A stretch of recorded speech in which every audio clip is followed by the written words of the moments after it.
Buonasera, good evening. Thank you for coming to Innovit, Italian Innovation and Culture Hub, despite the awful weather. My name is Alberta Lai, I'm the director of the Italian Cultural Institute, and tonight I have the privilege and the great pleasure of welcoming to Innovit Italian physicist, inventor, author, Federico Faggin, a pioneer in the Silicon Valley, a legend in the Silicon Valley, in Italy and worldwide. Federico Faggin.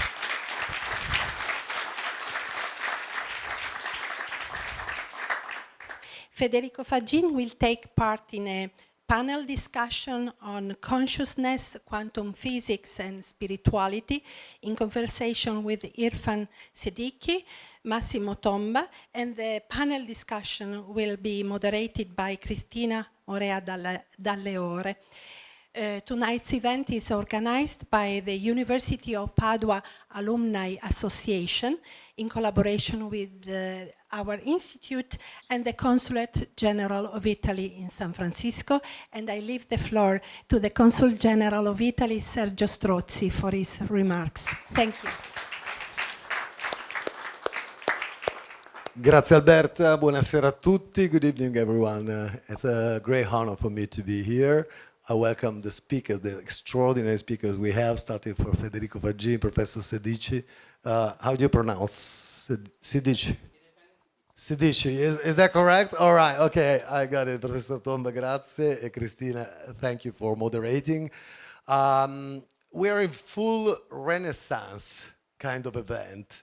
We are talking about technology advancement, progress, but at the same time we are talking about philosophy and thought and the relation between humankind and technology advancement and progress. So I think this is the right place. Innovit, you know, is the Italian Innovation and Culture Hub we founded 2.5 years ago. And all the main institutions which are participating in the project launched by the Minister of Foreign Affairs, the Italian Trade Agency, 3 years ago are here.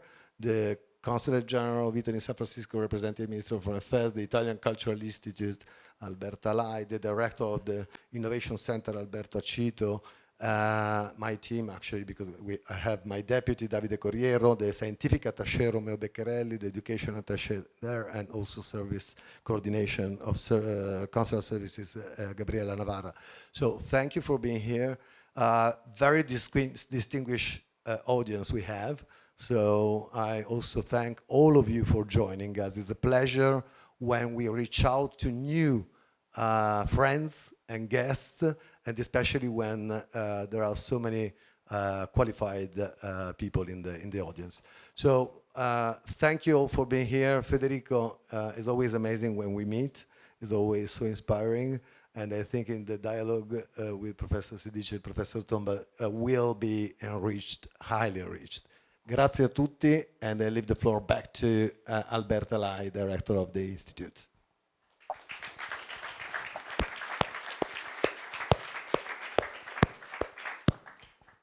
Thank you, Consul General. And now I pass the mic to the President of the University of Padua Alumni Association, Bay Area Chapter, Maria Grazia Busà. Thank you.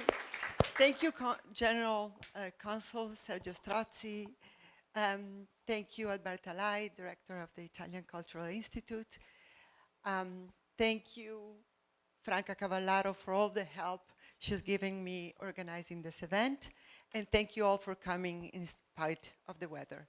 I'm President of the University of Padua Alumni Association and Bay Area Chapter, and let me take a few minutes. I know you all want to be here to listen to more important things, but I need to give a little introduction about the University of Padua and the reason why we decided to organize this event. So, as I said, we're part of the University of Padua Alumni Association. The University of Padua is one of the oldest universities in Europe. It's the second oldest in Italy. And in fact, we celebrated its 800th anniversary a couple of years ago in this very same location. Not only is the University of Padua one of the oldest universities, it's also one of the best universities in Italy.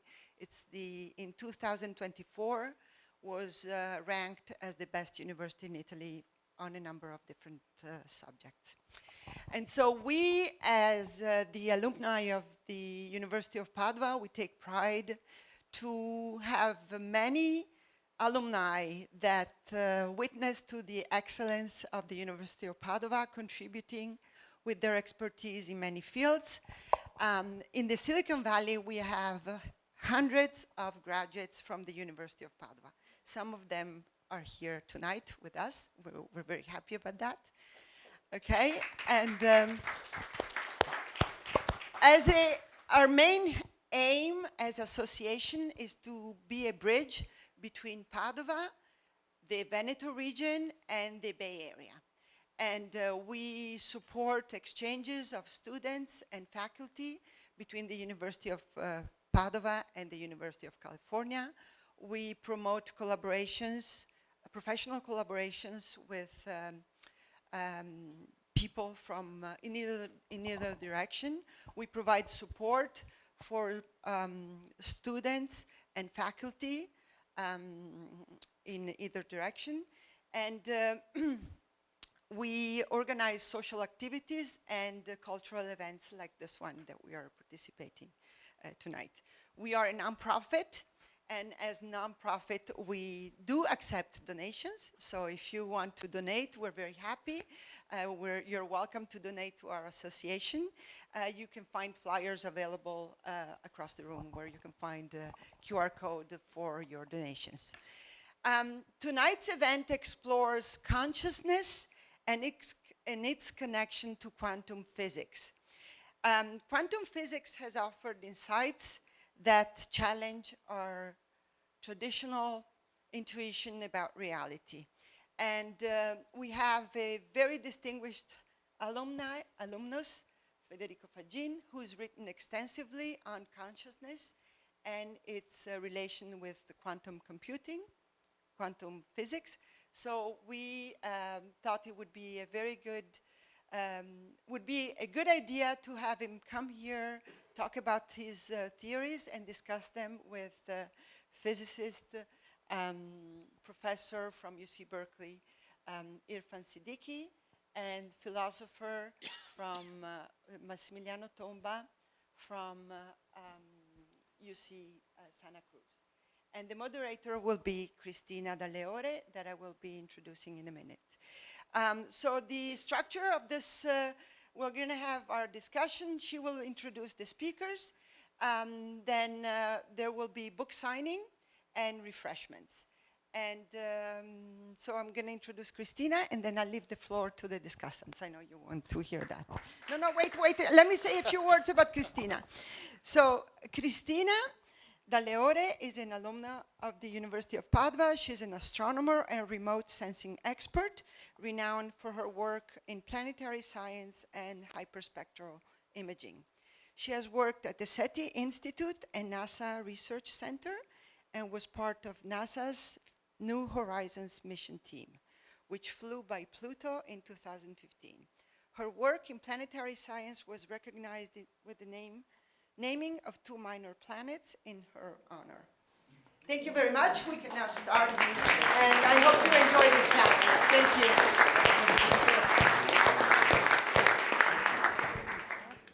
Yes, this should work, I think. Thank you.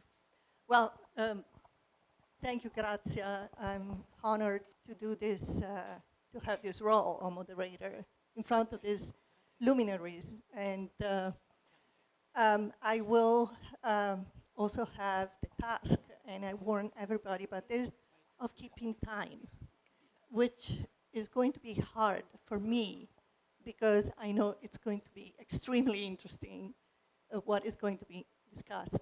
So be patient and help me, everybody. The way it's going to be organized, I will give the floor to the speakers, and each one of them will speak, well, 15 minutes roughly. Federico, probably a little bit longer, but please, let's try to stay within 25, possibly. 20. Magnificent. And then after the speakers, the floor will be open for questions. So we'll take questions. I'll probably be asking people to ask like a couple of questions at a time, 2 or 3 different people for the speakers will answer. We have a total time of half an hour for the questions. So I have to keep time even for that. So forgive me for that. And then we'll conclude in a few minutes. We'll be done for the refreshments around 8:15. So that's the plan, and I'm going to introduce the speakers for tonight. I'll start with Massimiliano, Massimiliano Tomba. As we said, Massimiliano is an alumnus from the University of Padua, and he is the chair and professor of History of Consciousness Department at UC Santa Cruz. He studied philosophy in Padua, Munich, and Pisa, and taught at the University of Padua for 18 years before moving to the US in 2017. A scholar of continental philosophy and political theory, his notable works include Marx's Temporalities, 2012, and Insurgent Universality, 2019, with his upcoming book, Revolution and Restoration, in production with Fordham University Press. I'll introduce next Irfan Siddiqi, a professor and chair of the University Department at UC Berkeley, at the Physics Department at UC Berkeley. Is an experimental physicist specializing in quantum effects in electrical circuits at cryogenic temperatures. Over nearly 30 years, his research has advanced quantum measurements and enabling real-time observations of quantum systems and wave function collapse. His current work focuses on quantum computing and understanding quantum systems interacting with a noisy classical world. And then, last but not least, of course, Federico. Federico Faggin is an Italian physicist and alumnus of Padua University, who invented MOS silicon gate technology in 1968, enabling modern microprocessors and semiconductor memories. At Intel, between the years 1970 and 74, he designed the world's first microprocessor, the Intel 4004, and led the development of key early processors. He later co-founded Zilog, creating the Z80 microprocessor, and Synaptics, pioneering touchpad and touchscreen technology. Currently, he leads the Federico and Elvia Faggin Foundation, focused on consciousness research. Faggin has received numerous prestigious awards, including the 2009 National Medal of Technology and Innovation from President Obama, and knighthood in 2019 by Italy's President Sergio Mattarella. Congratulations, Federico, once more. It's really impressive. And congratulations to our amazing speakers. I would like to open the floor to Federico, if you can tell us about your theory. Thank you very much. It's a pleasure to be here to talk about a subject that has interested me, well, I would say since 1987, 1988, when I was studying neuroscience. I was studying biology. At that time, I was making neural networks and hardware for neural networks using floating gate transistors. Anyway, at that time, these books that I was reading, neuroscience, they would describe, for example, when we taste something, they would describe all the process going from the molecular shapes and the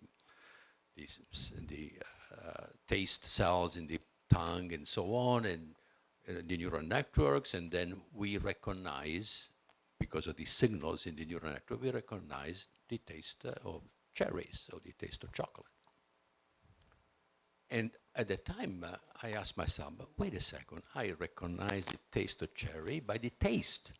I don't see electrical signal. So where is the transformation from electrical signals in the brain to the taste, or for that matter, to the color and shapes that we see, or the love that we feel within ourselves? Where is that transformation? Are we electrical signals? I discovered what was later called the hard problem of consciousness, which made David Chalmers famous, improperly so, because he brought to the attention of the scientific community that there was a problem with consciousness that science had never addressed. He called qualia, the sensations and feelings that allow us to understand the world. So qualia are the sensations we know because we feel, not because we have electrical signals in the brain. So the electrical signals in the brain are correlates of something that goes deeper. At that time, I was a physicalist. In other words, I believed that, the scientism that is today the general way in which we understand the world. Physicalism, for example, is a materialist theory or a materialistic worldview, deterministic and also reductionistic, that basically postulate that all that exists is what exists in space and time. So objects that move in space and time are really all that exist. Whether the objects may be particles, but in any event, that's all that exists. Quantum physics is simply a way to compute the probabilities or what we can measure in space and time. So quantum physics is just mathematics that allows us to find out what we can know in space and time.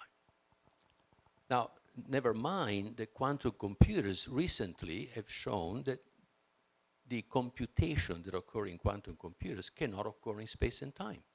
Where is it happening? Nobody knows. In fact, the typical belief that exists today among physicists is that the computation exists such that in each universe there are many, many worlds, many universes, and in each universe there is one of the computations that occur in parallel, so that we happen to be the lucky ones that live in the universe where we had the right answer, and all the other universes had the wrong answers. And of course, this is the many world interpretation of Everett, who did that in the 50s. And nobody believed in him at that time. But now, I would say 20-30% of the physicists believe that the many worlds interpretation is the way to interpret what quantum physics is saying. I don't believe that. I believe that quantum physics is saying something much deeper, because it is connected with the nature of consciousness in ways that we are just beginning now to understand. So what is consciousness? Well, consciousness is the ability that we have to know ourselves and the world through sensations and feelings, what David Chalmers called qualia. Qualia are the sensations and feelings, which is the way we know. We know because we feel. And everybody feels.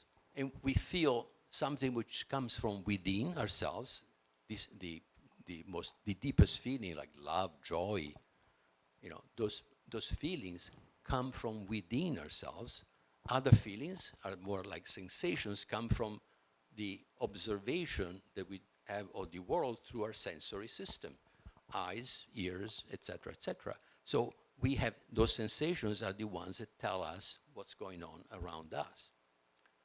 Now, an important aspect of consciousness is that if consciousness was without free will, it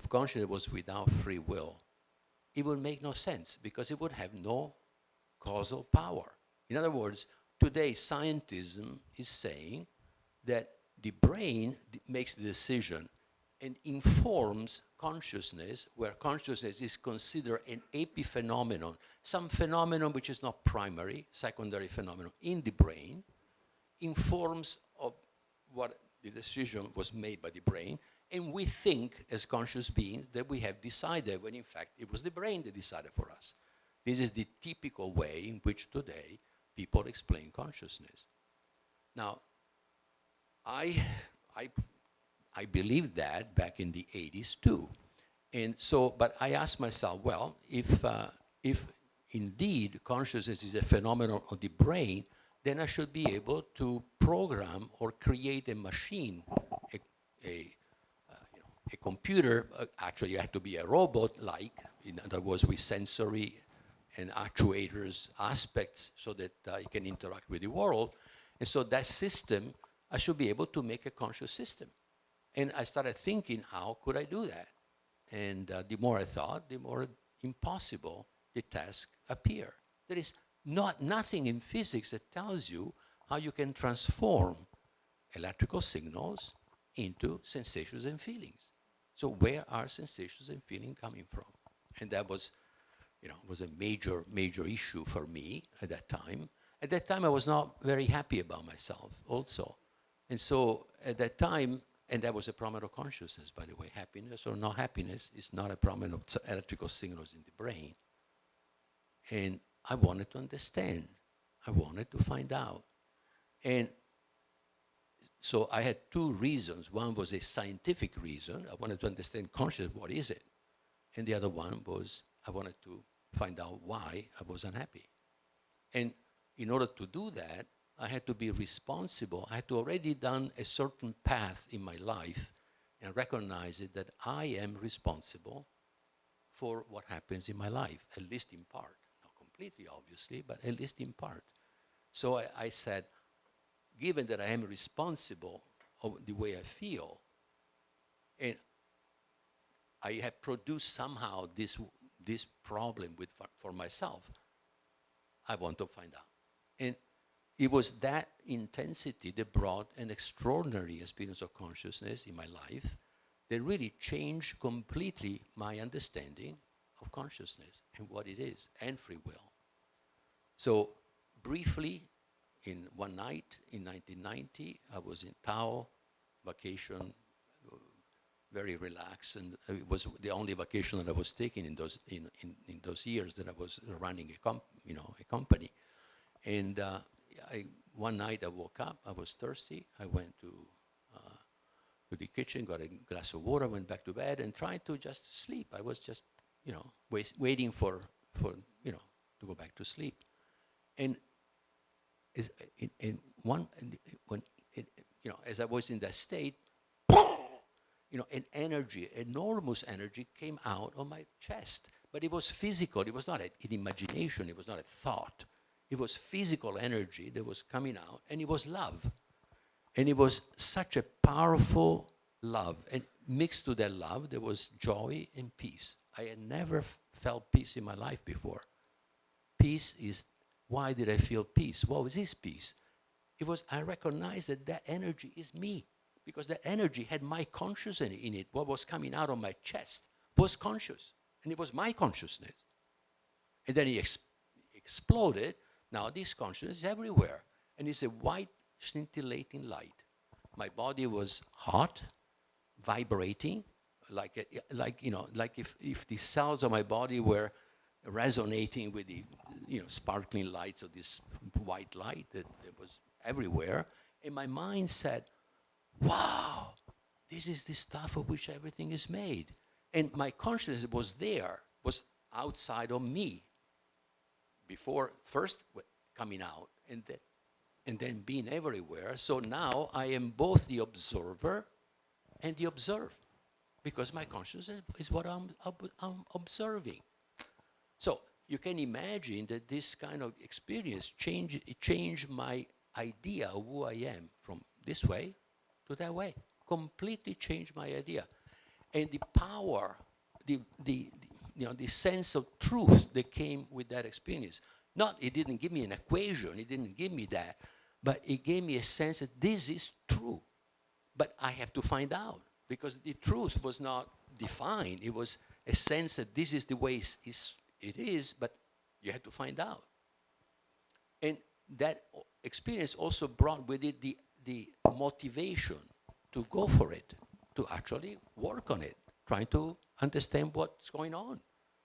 So it isn't like the kind of knowing that you have when you study physics, where you have an equation, you see how it works and so on. You know, that's an intellectual. That was direct knowing. We have a capacity, consciousness has the capacity to know directly the meaning of the information. So now we're talking about meaning of information. Do you think that in physics we talk about meaning of information? No, we talk only about information. What is information? Well, it's the co-logarithm of the probability that in physics an event manifests in space and time. In engineering is the co-logarithm of the probability that a symbol appears in this string of symbols. That's how information is defined. Shannon defined this type of information back in the late 40s, 1948. But is that the information that is important to us? Of course not. For us, information is the carrier of meaning. For science, information is simply the recognition of a symbol or the recognition of an event. If you recognize the event, doesn't matter what it means, that's it, that's information. And this goes both for classical information and quantum information. So for me, then, trying to understand how then information is related to consciousness, it became an important aspect. Though after this awakening experience, which I just related to you, I basically went through a very 20 years of study, experiential study mostly, of what is consciousness. Because how do I know consciousness? It's something that I only know within myself. And so I went through this long period, 20 years. And at the end of that period, it was very clear to me, after many other experiences of extraordinary experiences of consciousness, it was very clear that consciousness and free will had to be foundational properties of nature. And then I decided to get out of everything that I was doing to basically start working on a joining of spirituality, because spirituality is about this capacity that we have with consciousness to know directly who we are and the world that we are in. So that's what real spirituality is. It's also experimental, but it's an inner experiment. It has to do with meaning, where the outer experiments that we do in physics has to do with symbols. So now symbols and meaning join is the essence of what we need to do next, is to understand that we are not just beings that deal with symbols, but we deal with meaning. And the meaning is not, there's no numbers. Meanings are not numbers. Meanings have their correlation with a quantum state of a field. So the correlation is with a quantum field, and the state of the quantum field is not a description of the meaning, it's simply a description of probabilities. And that's really the fundamental difference that there is between quantum physics and classical physics. And so the connection between consciousness and quantum physics was really started already with Schrödinger and even Pauli, with even Planck was clearly understood that consciousness had to be fundamental. You had to start with consciousness. But I'm running. I have only 3 minutes, so well, I'm trying to, I'm trying to. Federico, you're wonderful. Yeah. Thank you. So now I gave you a long background, but now I give you the theory that I developed in the last 5 years with Professor Dariano. Is a authority in the field of quantum information. Dariano has shown that you can derive all the equations of physics starting with quantum bits interacting. So he derived the Dirac equation, Nouvelle equation, Schrödinger, all the basic equations of physics. So, and he and I worked out a fundamental theory that says that if we start with consciousness and free will as foundational property of realities, then we can actually explain why the world has to be made the way it is. Because consciousness and free will are properties that exist in the universe from the very beginning. And so the universe that is built has to follow those foundational properties. What are those properties? So consciousness consciousness, the existence of consciousness requires a state of a system, which in this case would be a field, not a simple system, quantum system, but a field, requires that the state of the field be private, cannot be reproduced, exactly like our experience. My experience, I cannot copy. The love that I feel, I cannot give it to you. I cannot, I have to translate it into shareable symbols, classical symbols. But what I feel is not a symbol. Symbols can be reduced to numbers. What I feel is not a number. In fact, the feeling is so important because it even tells me that I don't know what I want to know. So I don't know what I want to know. Man, I mean, what is that? I mean, could that be a number? You see? So the field has to have this, therefore the properties have to be that the state is private, and what you can know about that state is only a small part of what the state can mean.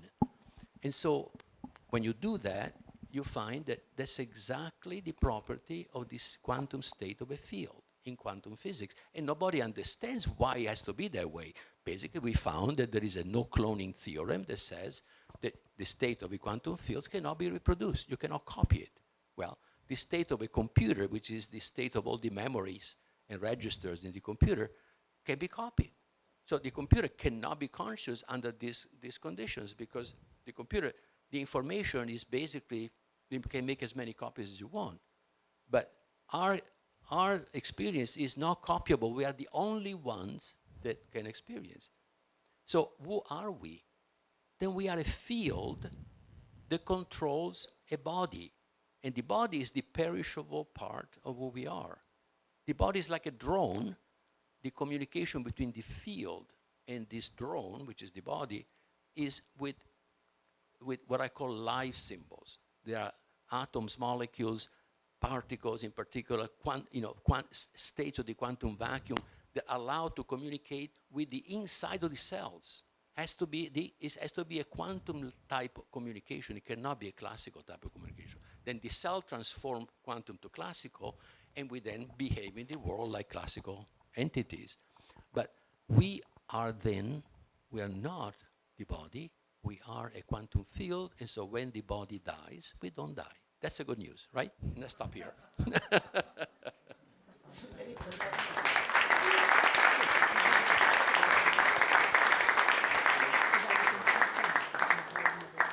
So thank you so much. I mean, this is really impressive and very interesting. And I would like to hear now Massimiliano and his opinion on the Thank you, theory. and it's an honor to be here, and thank you for inviting me.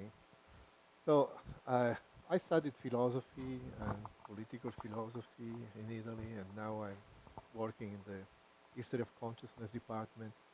And I have to say, probably I was invited to bring some skepticism in the conversation because as a philosopher, we don't know what is a consciousness. We don't know if there is such a thing as a free will. We are still discussing about that. And the beauty, at least for me, the beauty of philosophy is that there are many different and opposite opinions about these things.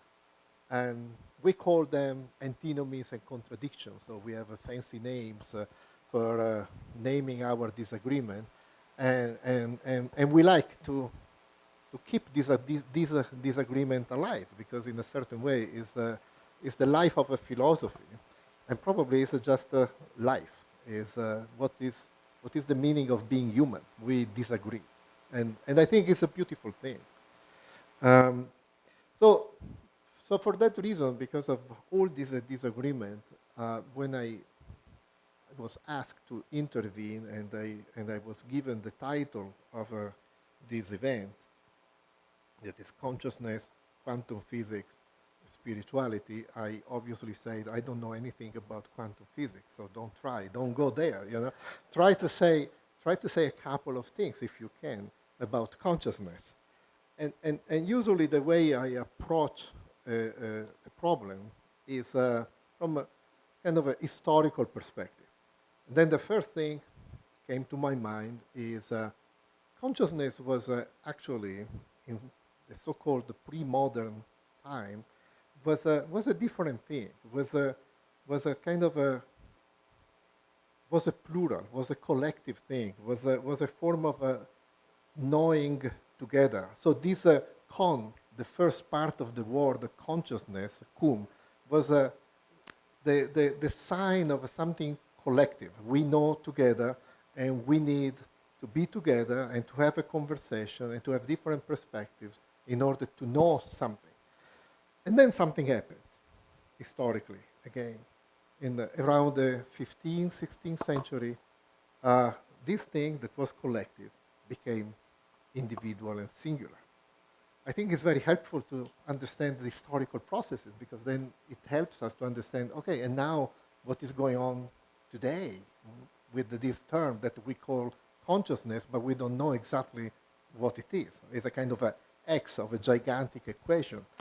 And then, again, if we go back in history for a second, what we can see, as I said, 15th, 16th century, you have the Reformation, Luther.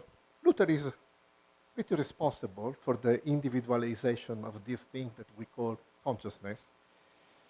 We have another important thing that is a Gutenberg printing press.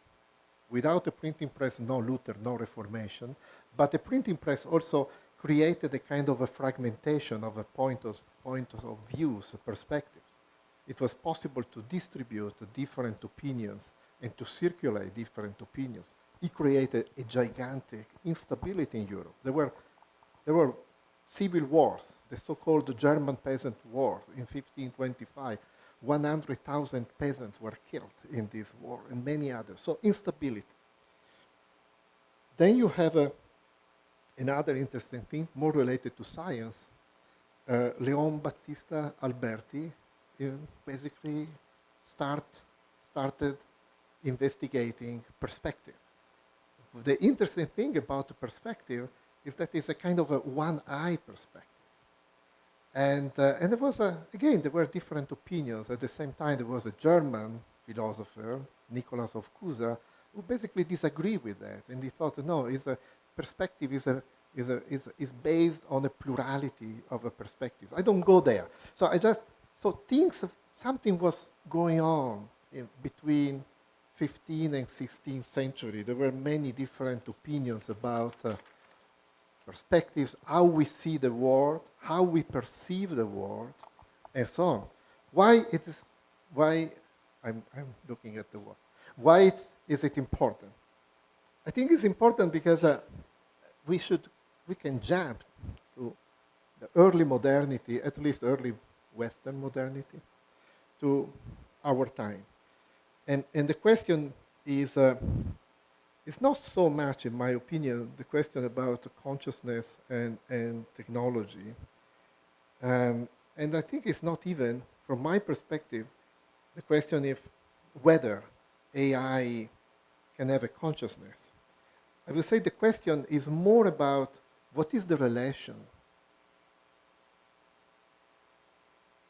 or the relationship between these two things, consciousness and technology, consciousness and AI in our case. So we can approach our problem from the point of view of the relationship between these two terms instead of isolating them.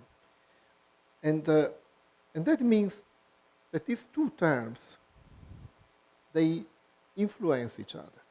They even change each other.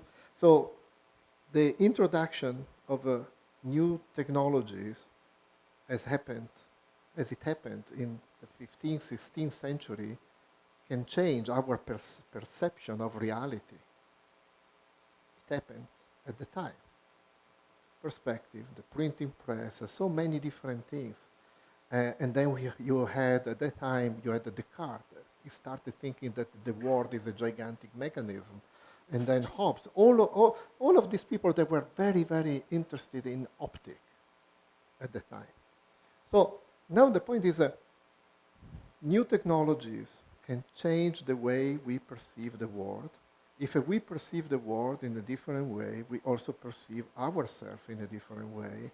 And this kind of interaction between our perception and the world that is changing and our perception that is mediated by technologies, it also affects the thing that we call consciousness and self-consciousness. The way we are conscious of what we are in the world that we perceive. So I'm making the problem, our question a little bit more complicated, but now I try to solve this entanglement of too many dimensions. So because we have, as I say, so the relationship between consciousness and technology that is the way we mediate our perception, and then eventually we have the thing that we call reality. So what do we do with this connection, and what does it mean to think in terms of this connection today? This is the question. This is where I wanna go in the last 4 or 5 minutes. I can do it. So just try to imagine. On the one hand is a picture, this image of the 15th, 16th century, with the perspective, with the Reformation, and so on and so forth. And today we have not just one eye, the single eye of the perspective, but we have many, many eyes. We have cameras everywhere. And we have the capability, we as a human race, I suppose, we have the capability of representing different places simultaneously. We can do crazy things, facial recognition at the airport, something that I can not do even with my best friends. So, and we can do these things. We have machines. Machines can do these kind of things. Again, is a way that changes our perception of reality. Our perception of reality is now mediated by a plurality of eyes. The world in which we live is a world that is characterized by a network of many connections. It looks like a gigantic web. We are connected every time. We have a phone in our pocket, I suppose. And the world is now this new thing that is no longer the mechanism that Descartes represented. It's much more dynamic, fluid, full of energies, real energy, connections, and so on and so forth. So to the point that even for the common sense, these machines that we can create, they have a kind of an independent agency. It's a common sense. It's wrong, it's right, we don't know. But we think they have an agency. Computers react to our input. Artificial intelligence can write a paper for my students. So these things have a real agency. And then we start thinking that agency is no longer an attribute of human beings. It's dispersed, it's everywhere. Connections, agency is everywhere. many eyes. And then there is another dimension that is important. As I said, I am a political philosopher. Gutenberg invented the printing press, and there was a gigantic instability in Europe, uprisings everywhere. Today, we have a social media, a new form of instability. Everybody, every single individual can fabricate, create, make up news. They can produce their own personal blogs and they can intervene in political, social, cultural debates, and so on and so forth. So this kind of a new instability can also be called, as we can say, if we go back into the 15th, 16th century, it's a kind of a massive democratic access. People have access to information, but it's going in the opposite direction. So our problem, maybe the problem of our collective political consciousness, is how do we address this gigantic instability? And now it's time for me to conclude.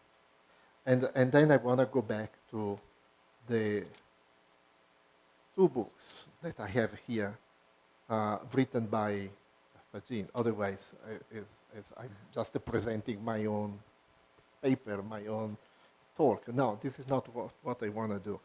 So I wanna conclude this presentation with the two citations from two books. So the first one is Irreducible. I'm sure the books are available there. From the very last page of the book,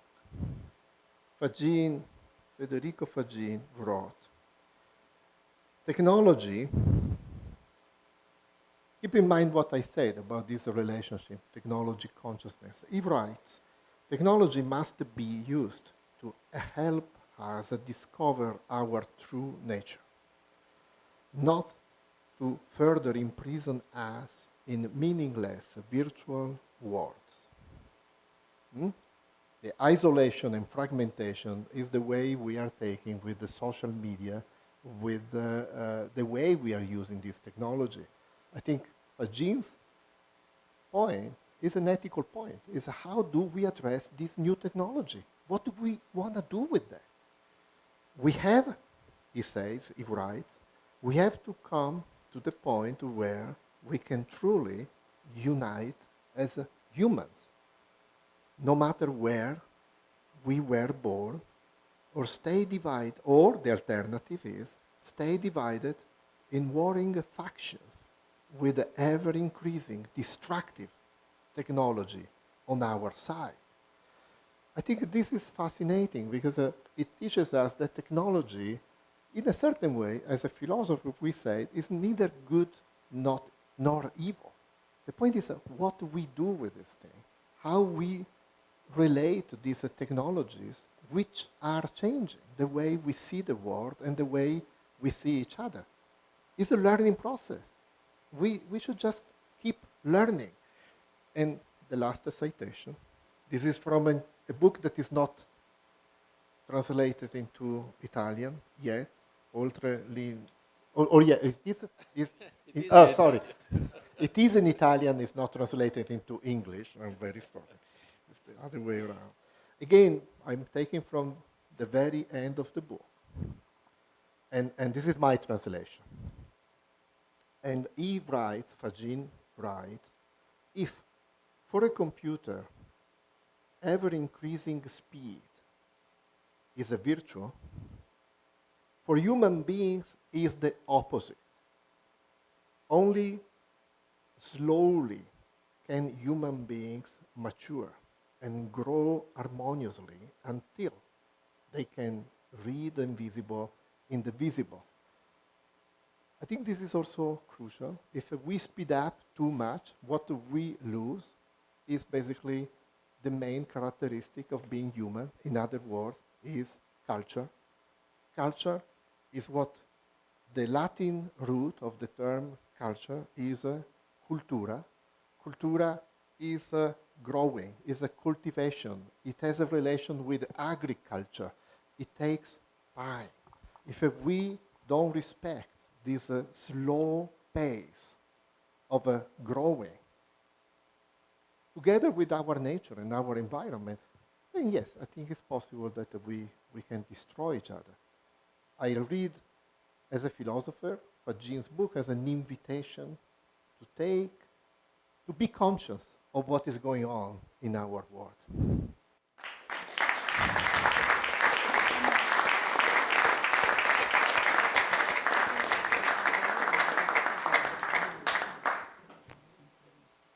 I know it's really tempting now to start with questions because we can hear already two, very interesting point of views and seeing how to reconcile, but we have to wait.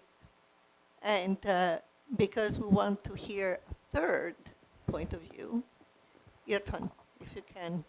Grazie mille. Grazie. So first let me start by thanking the organizers for taking me in as an honorary Italian. Right? I had to learn this language, amongst others, when I was in school. So after a week in Roma, I can go to Giolitti, no problem, or the right stuff.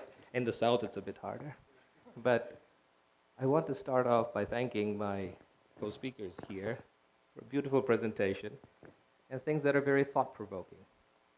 And in particular, I want to start off with a beautiful statement that you had at the end, saying that the human being is much more than just mechanical motions.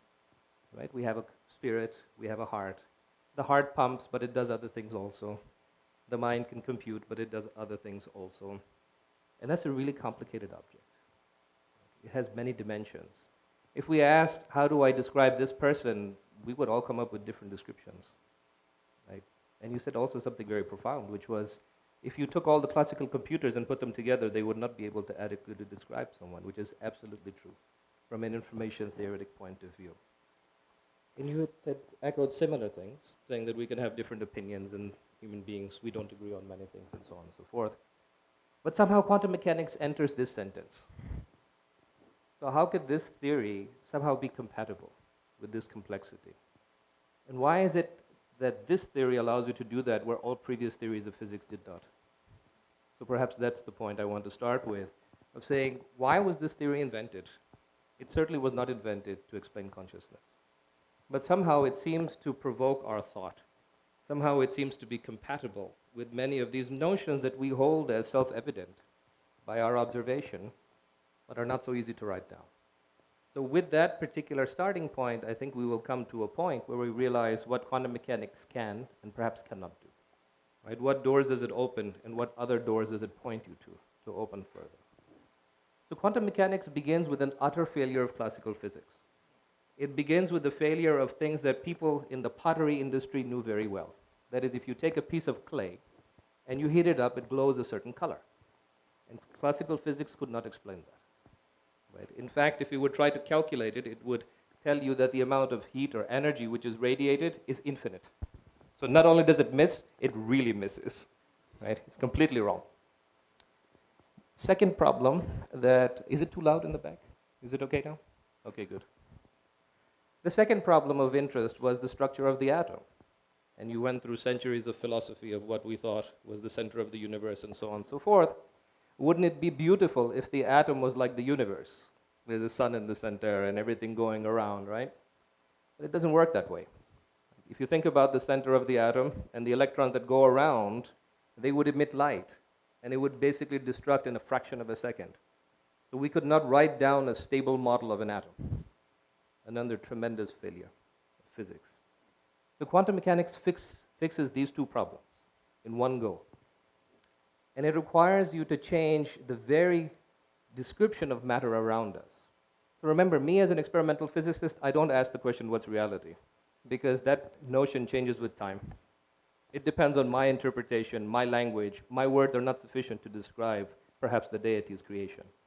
That's a different question. But something changes in the description. And what fundamentally changed in the description is that we no longer have particles. We thought of everything as a particle. There's a ball, it goes here. There's an apple that doesn't fall on Newton's head, whatever. right? That's a particular description. But we said, no, everything is a wave. And we understood waves. You throw a stone in the water, it makes ripples. We understood this phenomenon. Why don't you see my ripples, right? So quantum mechanics told us we're a wave, but those ripples are very fine, right? If I'm 1 meter tall, there's 10 orders of magnitude, 20 orders of magnitude between those ripples. If you're an electron, the ripple is as big as the electron itself. So just like you throw 2 stones in the water and have them interfere, if you put 2 electrons together, they will interfere. And we saw this. As experimental physics got better, we see this. But it came with more emotional baggage or philosophical baggage. Because once you start believing in waves, it means that you can be a sum of 2 things at one time. How can you have a cat which is asleep and awake? This challenges our measurement. But remember, it's our measurement that's not compatible with that. And the most critical piece of that was this E word which you used, entangled. That's a very specific word in quantum mechanics. So this particular word said that matter at its most fundamental level is connected to each other. And many of us may believe that somehow we have a spiritual connection with another person, so on and so forth. So there are many things that are on that structure, but quantum mechanics gave you a mathematical formula for putting matter together. And this drove Einstein wild, right? This is the thing that really pushed him over the edge and said that if you take 2 pieces that are entangled, and if you want the operational definition of entanglement, it's very simple. So I have my left fist and my right fist. If you can describe this without talking about this one, they are not entangled, right? Entanglement means I cannot have an independent description. I have to describe them together. So let's imagine my hands are together, they're entangled. I take one to one part of the universe, the other to the other part of the universe. Are they still entangled? Yes. Right? So this was the famous paradox of Einstein, Podolsky, and Rosen of EPR. And the resolution is an interesting one. Yes, they are entangled, but you cannot tell each other because that communication takes time. Okay? But something changed in the 60s, right? In the 70s, with John Stuart Bell. He came up with an experiment to prove that this entanglement description is better than any other description we have. That's a game changer. Right? Before, it is in your domain. Right? One person is saying it's entangled or not entangled. Who's going to check? But now we had something to check. And we figured out and we believe that that entanglement is there. And how can you build a computer with that? Right? And then I want to go to consciousness. So building a computer is very straightforward because if matter is really entangled, then you need a lot of different numbers to describe it. That means that that entangled matter can also hold a lot of different numbers. Right? So it has the density to process that very high level of information in a parallel fashion. And that's the race that we're trying to do, create this entanglement and then use it to process information. All of this sounds very tame. Right? You can write, even it may give you PTSD to write down those equations, but nonetheless, you can write them down and do it. But somehow quantum mechanics is more. It goes to consciousness. So what are those principles now that are, if you like, a bit more notional in quantum mechanics in my mind? And they will motivate the next generation of theories. Because in my mind, it would be hubris to think we have found the final theory of physics. Why in 1905 somehow something magical happened? We change our theories of physics every 100 years, roughly speaking. So 100 years are almost done, right? We're celebrating this. So it's no shock that we start to think about things beyond quantum mechanics. So what are those principles of quantum mechanics that allow us to go beyond simple, synthetic, surface physics? So the first point is this wave description says that somehow an object is very complex. It has more properties than one. Right? I have eye color, hair color, height, so on and so forth. So I need an object that contains all that information. So that was called the wave function.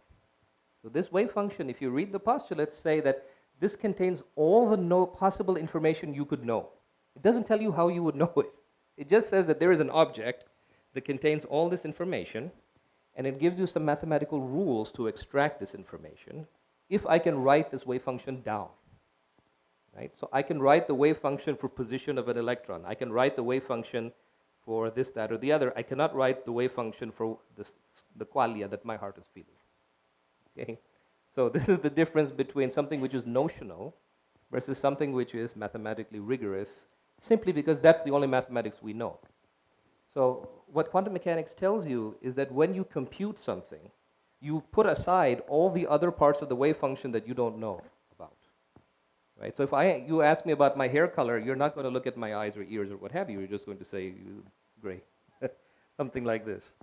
But that doesn't mean the other parts are not there. Right? So this endeavor of extending quantum mechanics beyond this at the moment is notional. It is compatible with the idea that there's some higher dimensional space, we only see a smaller part of it. Our observations taint the observation. This was something completely absent in classical physics. But if you take that water wave and you put your finger in the water to feel the water, you mess up the water wave. Right? So this in quantum mechanics becomes very perceptible. Right? You go ahead and change the outcome because it is through your eyes. And in modern theory, for which after many years I have written a book with my colleague about quantum measurement, what's happening is you're entangling the measurement apparatus with what you're measuring. Right? It's the same entanglement. So information is not lost, but it's very complicated. And why don't we observe entanglement every day? Because we're entangled with so many things, with my thoughts, with the room, with you. So you don't feel it. And the endeavor of quantum computing is to generate that entanglement and isolate it, so you don't lose that information. Okay, that's really the challenge. So moving forward from that, quantum mechanics is compatible with this idea that there is complexity that we cannot measure. There is complexity that you may not simultaneously be able to measure. Right? All of these ideas are there, but it may not be the only theory that has that feature. I would imagine it's the first theory. And in fact, it's probably not the right vocabulary to write this phenomenon down because we're having such a hard time doing it. So probably we don't have, for a linguist, the right phenomes to write that down. Right? So it opens many doors, going away from this very narrow view of physics that the world only exists without us looking at it. It's only through our observation that we can observe something. No, our observations, in fact, are not benign. There are many things that may go beyond that. And in fact, the idea that we may exist in other worlds, this is an interesting point of Everett. I worked on this problem quite a lot. This is a matter of interpretation, right? So let me leave you with the following. If you have only two words in your dictionary, up and down, how do you describe something that's sideways?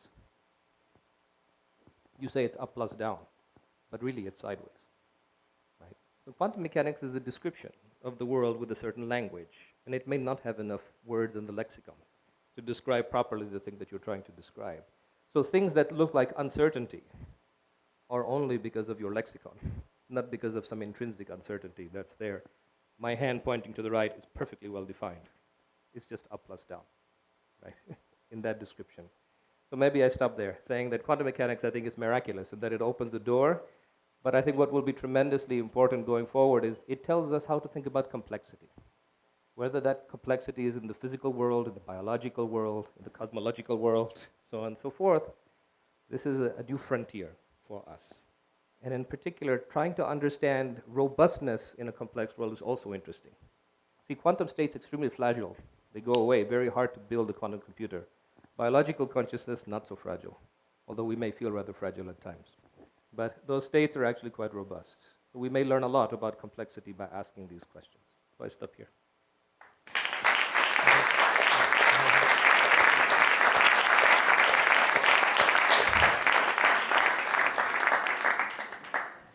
Thank you.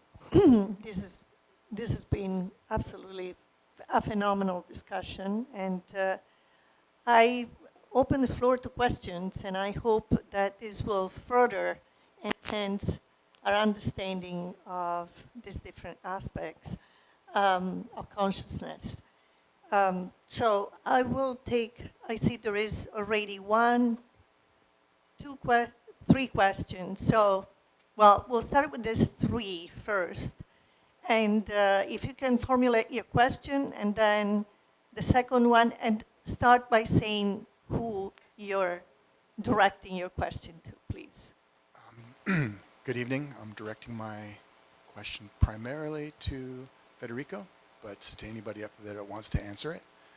And I think it's was captured by what Professor Siddiqi was saying there at the end, and that is at the very beginning, Federico, when you said you were trying to figure out how to use these symbols to understand what was in consciousness. I'm just wondering, why do you think the symbols are enough to capture that? Why do I think the symbol what? why do you think the symbols is the vehicle that you can use to think about and capture consciousness? And No, just the opposite. The symbol. Federico, let's collect the other Oh, no, I questions. thought it was done. No. But yes, there is the first question. Let's hear the other two, and then we can answer. I cannot remember all the questions. Oh, you can. I go one by one. Sorry about it. Okay. No, I mean, Okay. it doesn't make any sense. Go for it. Yeah, listen, I mean, We'll go this way. make Yeah. it easy for me. Okay. Okay. Absolutely. So, so now I forgot the question. The symbols. Well, the framework is very simple because the framework really comes from physics. And physics talks about information. In fact, the most advanced theories of physics start with quantum information. They don't start with matter. In fact, what is a quantum state if not quantum information? The quantum state of a field is quantum information. It's based on probabilities. It doesn't describe things. It describes what you can know about things, which is very different. Classical physics describes objects that move in space and time, and they describe the actual properties that we know because as observer, like trajectories and so on. But in quantum physics, this type of description goes away because the quantum objects are not objects. An electron is not an object. It's a state of a field. Just like a wave of the sea is a state of the sea. In other words, an electron cannot be separated from the field of which it is a state. That's a big difference with respect to, how we see reality. We see reality as separate objects that interact with each other. But here, the objects, the ontology is in the fields. Quantum field theory is very clear about it. The ontology is not in the particles, it's in the fields. And so, since the quantum state of a field has the same properties of a conscious experience, which is not the case for the state of a computer, then it makes sense to say that a quantum state of a field is the representation of qualia, or the way the field can know itself. You see, that's the theory. That's a theory, but it makes sense because there is nothing in the classical world that has these properties. The classical information of a computer can be reproduced. So, if it can be reproduced, it's not like our inner experience. I cannot reproduce my inner experience. Nobody can reproduce the inner experience. When I look in my brain, I open up the skull and make measurement on my brain. I don't measure the quantum state of the brain. I measure classical information. Every time you make a measurement in space-time, it's classical information. So that's where it goes. And now, but we also know that our conscious experience is about meaning. It's not, qualia are actually the bringers of meaning. They are the substrate of the meaning, which goes beyond qualia. And the words that we use are shareable symbols that we use to express the meaning, not the qualia, the meaning of qualia. So there is a gap between qualia and meaning, and that's all new physics. That's the physics of the field, something that happens within the field itself, which we have to start worrying about. But up until now, that was the starting point of physics. Federico, thank you very much. Let's go to the next question. I'm sorry, we had to stay on, again, on the time, otherwise they're going to take away the food. The new nature of reality in 1 minute. I know. I hate this position that I was given, my job. Wait a second, though, because I actually was on time. Everybody took much more time. Yes, okay? absolutely. So now you did great. Okay. But now I'm asking everybody, please make your answers as brief, quick as possible. Thank you. So who was the second person? Yes. Maybe I'm not using the right words, but you said that we have a perishable part, and then the consciousness still continues. Yes. So what do you mean with that? This is probably not a 1 minute answer, but No, that's simple. Actually, the quantum field, say the field of electrons, is the same field that existed since the beginning of time.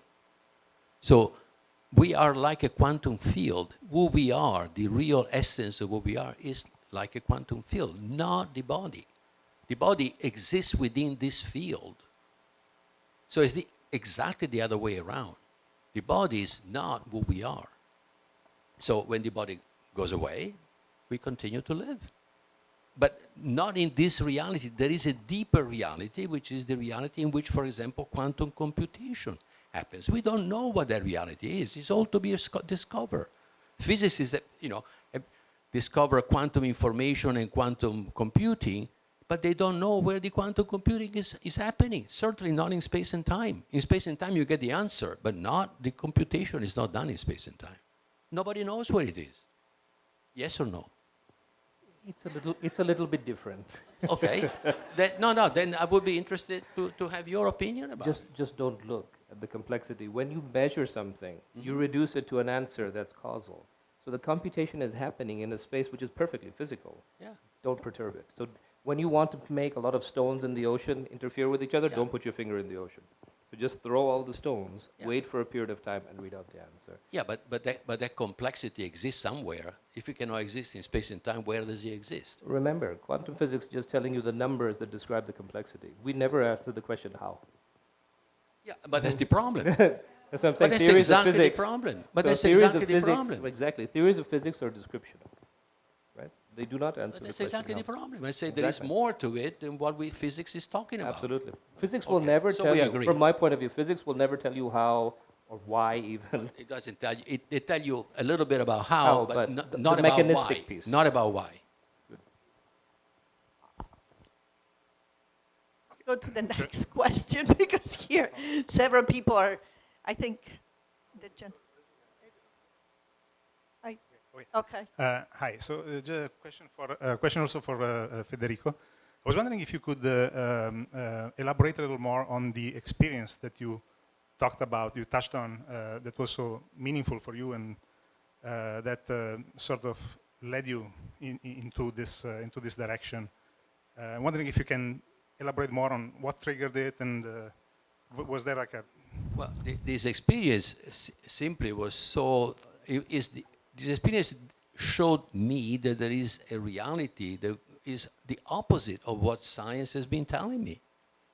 I mean, science is saying I'm a body interacting in space and time with other bodies. I'm separate from the others. Consciousness is an epiphenomenon of the brain. My consciousness was outside. How could it be an epiphenomenon of the brain if my consciousness is outside my body? So all of that experience was completely the opposite of what science has been saying. So something is wrong here. Or either I have to go see a psychiatrist or else I have to find out what's going on. And it took me 20 years of working 30 to 40% of my time to actually arrive at the tentative conclusion and hypothesis that consciousness and free will must be fundamental. They must exist before there is anybody, before existence of biology. So clearly, when you start there, the complete narrative of physics has to change. You cannot go back and talk about like we have been describing the world. So that was the essence, and that was also the motivation to find out now, for the first time, there is at least a beginning theory that can explain why consciousness and free will have to exist. Science is saying that free will, most scientists will tell you, most philosophers will tell you that free will doesn't exist. What good would consciousness be if you don't have free will? It would be, it's just like it would be the universe is just laughing at us, just ridiculing us, because free will means to have free will, I must know my intention. So to know my intention, I have to be conscious. So free will without consciousness cannot exist. Then it is just a random event, which is exactly what science is telling us. Everything is random. I mean, the collapse of the wave function is a random phenomenon, you see? No, but these are so powerful statements that, you know, I got to say something, otherwise, you know, what am I here for? Hi, I'm Silvano Colombano. In the spirit of honoring disagreement, I always have a problem with quantum mechanics is doing a great job with elementary particles. For the rest of the world, we can have beautiful analogies that can work. But I think it's important to keep the distinction. But I have a couple of questions that are, so the dog, when I give my dog the bad food, he feels the taste also. Or a worm may also get away from stuff they don't like. So this electrical thing that happens and gets interpreted by us as taste happens all over. Of course. Yeah, so is there a difference between the level of consciousness, you know, among, you know, organisms? And the other question that I have, at what point actually we get to a different level in which we are conscious of being conscious? Now, I don't think my dog is conscious of being conscious. Maybe he is, I'm not sure. But it's an important step that we should think about. So this theory is panpsychist, means that consciousness is everywhere. You start with consciousness, so obviously dogs are. It is the beginning. Where is matter grounded? I mean, you start with something. Matter, in fact, we have found that is not what we thought. Matter are actually states of fields. But the states of fields, you know, there are properties of the field. What is a field? Ask this gentleman, what is a field? It's a mathematical tool. It's a mathematical tool. You know, what is a mathematical tool? Mm-hmm. Is a conscious idea. Is it a real thing? Is it a real thing? Okay? So you see, we are beginning to get down to a place where, for example, information, okay, is defined with probability. Is probability real? No, it cannot be real. Probability is a concept of consciousness. It is consciousness that creates mathematics, not the other way around. And we have a backward, unfortunately, because we think that mathematics can explain consciousness. No, mathematics cannot explain consciousness because mathematics is created by consciousness. So, yes. There we go. Yeah. So we had to start with something more fundamental. Yeah. What is more fundamental than knowing? We are talking about knowing. What is more fundamental than knowing? Nothing is more fundamental than knowing. I agree. That's where consciousness has to be primary. You cannot explain consciousness. You basically say it exists, and you start there. Yeah. So in fact, I want to take it exactly from that point and get back to your original question. Why do you need quantum mechanics to explain consciousness, right? Exactly. So it's a question of what's a tool, what's a description, right? I totally agree with you. So we are well beyond this, and to sort of limit, in some sense, the complexity of the human being to only this description is somewhat limiting, right? So what we're realizing is that even within our own observations, we are starting to sense that there's more that meets the eye, which science did not do before. But that doesn't mean that's the end of the story, right? This is not. This is just the start. It's the beginning, absolutely. I mean, but 20 years ago, if you ask, you know, some physicists, what about consciousness? Consciousness, bleh. You know, that would be the reaction. So consciousness was just bullshit, all right? Is that the most important thing that we have, bullshit? Okay, so I believe that I'm helping bring to the fore a fundamental aspect of reality we all need to deal with, especially physics, because is talking about the fundamental aspect of reality. If reality is actually holistic, means that it's not made of separable parts, then physics must study consciousness because consciousness is not separate from matter. Okay, it was. Hi, Andrea Casotto. I'm chief scientist at some software company down in South Bay. I wanted, Federico arrives at the proposal of panpsychism. So everything is consciousness, or consciousness is primary. I wanted to hear a reaction from the philosopher and from the physicist on panpsychism? So my first reaction is we don't know that. So panpsychism immediately sounds like I can go back and they say, okay, this is the pre-Socratic philosophy. They thought about that. Were they right? Were they wrong?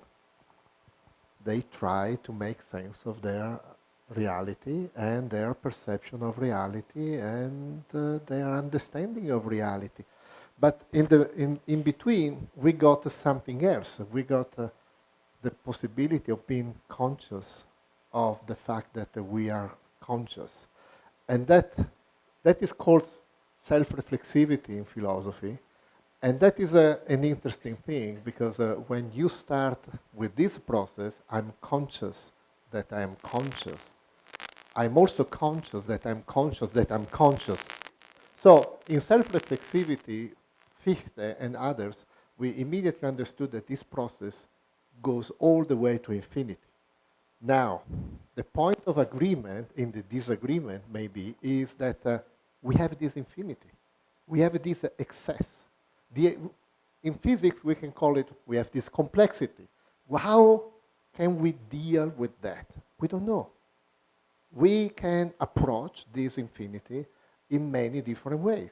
Religion, physics, philosophy, literature, and so on. How many books can we write?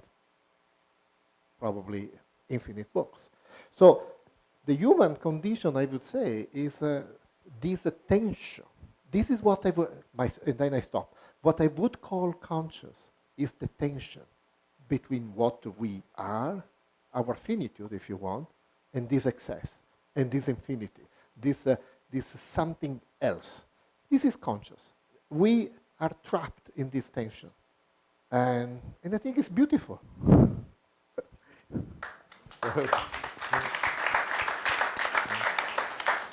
So to pick up on the line that you just said, that this complexity could be looked at by some theistic methodology, some mathematics, and you're right, consciousness invents mathematics, right? And that's exactly the point for me. So there's a hierarchy of explanations of the world, and for me it starts with a theological one. Right? That explains to me the thing that you're talking about, right? Whether the body is by itself, does it have a soul, where does the soul go when you die, etc., etc. Then for me as a physicist, the rest of it is a description of the physical world, and it falls utterly short of explaining all of these other concepts. But that doesn't mean I don't do it. Of course, I start to think about it, and maybe it brings me closer to the original viewpoint that I'm looking at. So for me, there's not a tension. They're just two very different things. Right? They're two very different approaches to something which is extremely complicated and beautiful. Your turn. Thank you very much. Thank you for waiting. I'm awed in the presence of these esteemed speakers. It reminds me when I used to go to my brother's lectures with Dr. Carl Sagan. And Dr. Carl Sagan said that science is a profound source of spirituality. And we know what Einstein has said.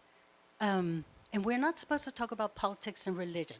So allow me to ask, what is it that we allow technology, we allow politics, we allow philosophy to transform our consciousness? But what is it about, I won't say religion, because that is a Greek word that can be tied to dogma.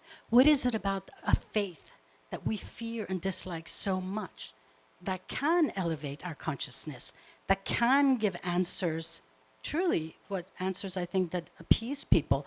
What is our reality? Are we spiritual beings? Why are we existing? And so it's a general question to all of these esteemed speakers.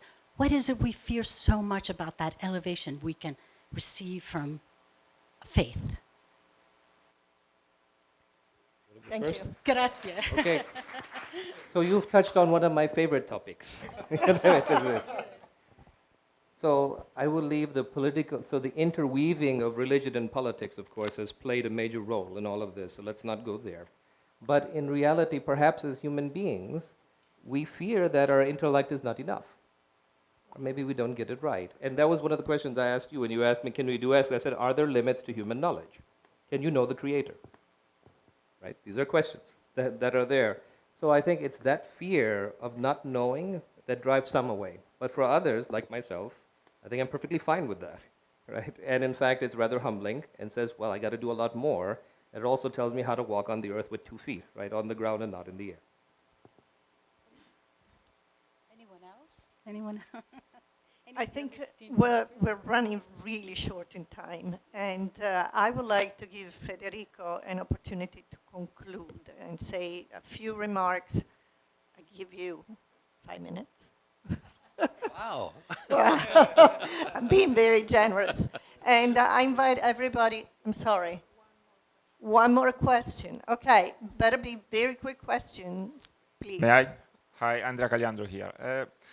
Yeah, to be honest, at this point I'm a bit lost, in the sense that you talk about consciousness in different ways. You say that consciousness is something, is a field that is a kind of primordial field, but then this field become a private consciousness of each of us. So already here is a little bit difficult to understand how something that is primordial can become private. And then you again say that when we pass away, our consciousness go back to the field. That's very nice, but some times ago someone told we are alive, we are because we think, right? So wondering what you think about that. So when we pass away and our consciousness come back to the primordial field, we will be able to think still after that happens, or because if we cannot think anymore, it's not that does matter too much to me.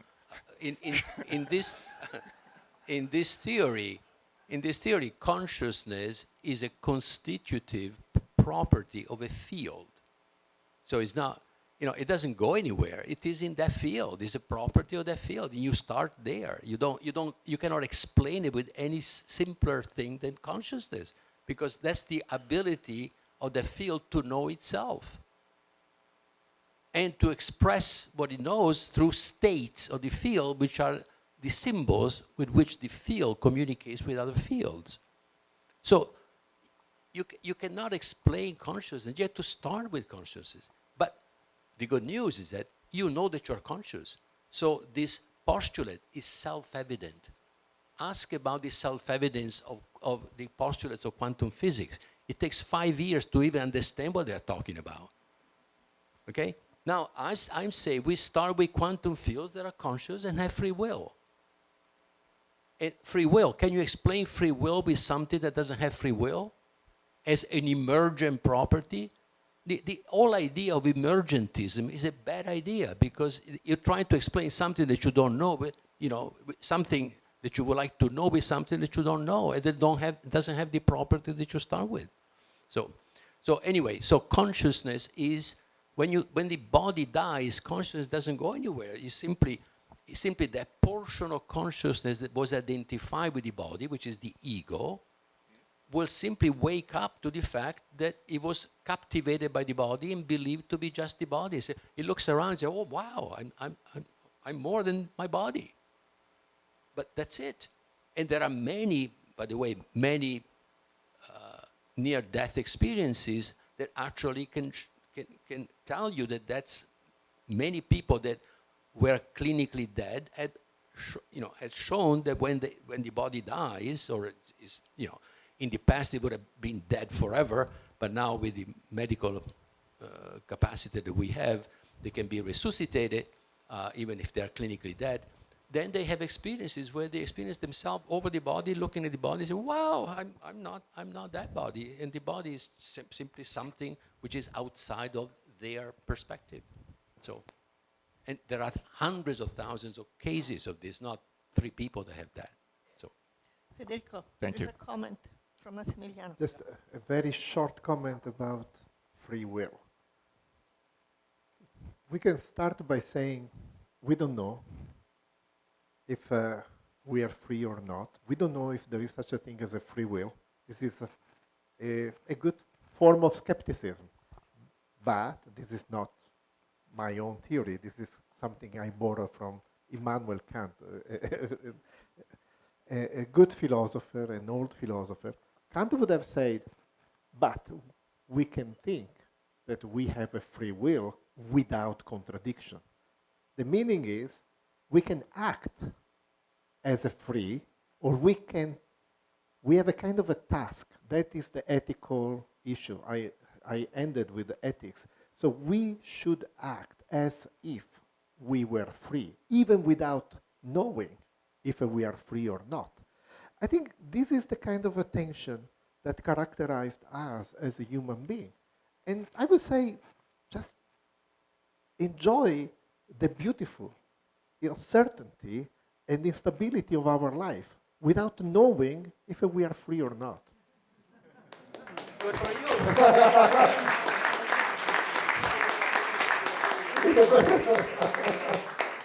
It's a good approximation to a free will. Good enough. It's a good approximation. We've been granted another few minutes, so if there is another urgent question, and I see immediately a hand go up, the lady in the back. We've been told that computers are smarter, and you're the first speaker having been worked in the helping field in psychology and therapy. I was wondering if your way of thinking, which is less restricted, might open doors instead of thinking that machines going to be smarter than us, which will make people not want to maybe become greater. Is it possible your way of thinking might increase the ways that we can help people? Is it possible your way of thinking might increase the ways that we can help people in this day and age where so many are out on the street, so mentally ill, and just really neglected by our society? I think many philosophers would say, may I agree or not, how we treat those that are unfortunate says something about our society. I'm sorry, that's a big philosophical question, but please do answer. Well, the theory that I propose, in this theory, the foundation of life is not about competition, but is about cooperation. We are here to know ourselves. We are fields that want to know ourselves. And since we are parts whole of the totality of what exists, I call that one. We are parts whole. Just like a cell of our body is a part whole of the body. Why? Because the genome, or the egg that created the entire organism, is inside each of its parts. Computers are not built that way, by the way. Computers, they are made of parts which are transistors on off. They don't know anything about the rest of the organism, the computer. But every cell of our body has the genome, which is the fundamental knowing of the entire organism in each part. And just that alone tells you how, the holographic aspect of reality. That's why we are parts whole of one. As such, we must cooperate. But what is scientism telling today? What is the purpose of life? The survival of the fittest. The survival of the fittest. What does that say? Compete. Kill the other guy, because you are more fit than the other guy. That's what is driving now today. Scientism is the problem today in society. And this theory where consciousness and free will are foundational brings back meaning and purpose to a universe which scientism had denied. And this is my last words that you wanted me to No. Actually, I know Irfan has a question or comment, and then I want you to have the final words, and we're closing. So, yes, Irfan. So the final word before the final word. So you raised a very, very important point, which is we've been told, or at least it's said, that computers are getting smarter. And the question perennially is asked, are you afraid that AI will outsmart us? I'm saying I'm not afraid of that. I'm not afraid of computers getting smarter. I'm afraid of humans getting stupider. So this, I think, is my comment.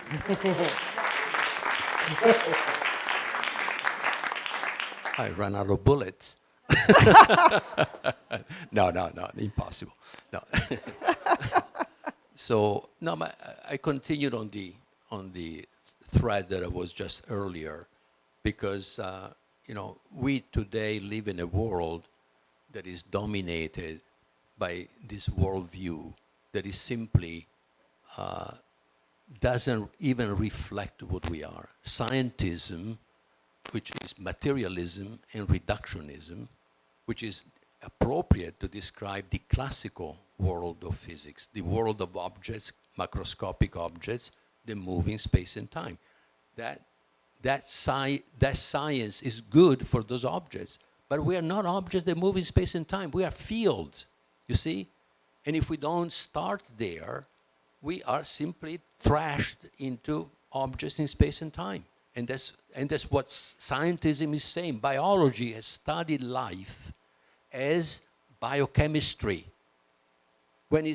Those are quantum systems of a sophistication that biology haven't begun to understand.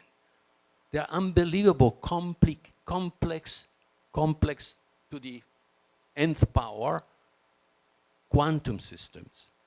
Because atoms and molecules inside the cell interact quantumly, they don't interact classically. And that's something that only now a small number of quantum biologists are beginning to study. But they were ostracized until a few years ago. Because for some reason, the church of scientism wants us to believe that we are separate and that the world runs by the principle of survival of the fittest, which is actually what causes the wars and justifies egotistical behavior, justifies all the stuff, all the ills that are today in society. So what I'm saying, no, there is a way to look at reality in which we are not our body, we are something bigger than our body, and we need to work together to solve our problem, taking responsibility for our own life and taking responsibility for the problems that we have in our lives. So this theory is essential because it brings consciousness and free will center stage instead of debating continuously. For example, what is free will for me? Simply the ability to look where I want to look and to say what I want to say. It's nothing to do with I can do whatever I want. Many people think about free will, all you can do, that's bullshit. Actually, it's very simple. I decided where to look and transform what I see into meaning within myself and taking a portion of my meaning and bring it out into symbols into the world. That's free will.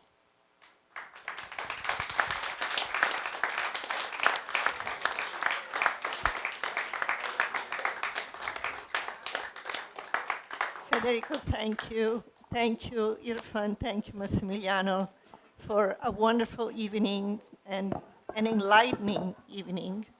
I hope the conversation is going to continue as we move to the refreshments. I've learned a lot. Thank you.